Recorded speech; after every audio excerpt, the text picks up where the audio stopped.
एक बहुत ही प्राचीन और महान साम्राज्य के राजा थे जिनका नाम था राजा वीर। राजा वीर के 6 बेटियां थी, सभी बहुत ही सुंदर और गुणी। समय के साथ राजा को लगा कि उन्हें अपने साम्राज्य का उत्तराधिकारी चुनना चाहिए, जो न केवल शक्तिशाली हो बल्कि बुद्धिमान और दयालु भी हो। एक दिन राजा ने अपनी सभी बेटियों को अपने दरबार में बुलाया और कहा, मेरी प्यारी बेटियों, अब समय आ गया है कि मैं अपने साम्राज्य का उत्तराधिकारी घोषित करूं।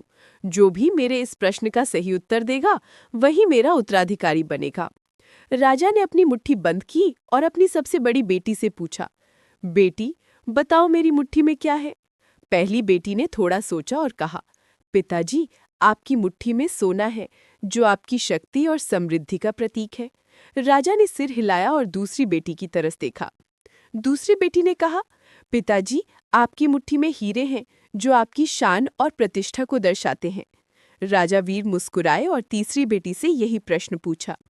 तीसरी बेटी ने कहा, पिताजी, आपकी मुट्ठी में मोती हैं, जो आपकी शांति और ज्ञान का प्रतीक है। राजा ने एक एक करके सभी बेटियों से पूछा। हर बेटी ने अलग अलग चीजें बताईं, जैसे कि तलवार, महल की चाबी या एक फूल। लेकिन राजा वीर उनके उत्तर से संतुष्ट नहीं थे। जब उन्होंने अपनी सबसे छोटी बेटी से पूछा, जिसका नाम दिव्या था, तो दिव्या ने मुस्कुराते हुए कहा, पिताजी, आपकी मुट्ठी में कुछ भी नहीं है, क्योंकि आपकी मुट्ठी खाली है। सभी बेटियां दिव्या का उत्तर सुनकर चकित रह गईं। उन्हें वीर ने खुश होकर दिव्या से कहा, बेटी, तुम्हारा उत्तर बिल्कुल सही है। मेरी मुट्ठी में सच में कुछ नहीं है। मैं तो बस तुम सबकी बुद्धिमत्ता और सोच को परख रहा था। राजा ने आगे कहा, तो तुम देखना चाहती थी या जो तुम्हारे मन में था, लेकिन सब दिव्या ने वो देखा जो सच था, जो कि सत्य था। एक सच्चा राजा वो होता है जो सच्चाई और वास्तविकता को पहचानता है, चाहे वो कितनी भी मुश्किल क्यों ना हो।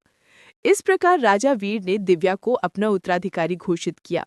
दिव्या ने अपने पिता के गुणों को अपनाया और एक न्यायप्रिय और बुद्धिमान रानी बनकर अपने राज्य का शासन संभाला।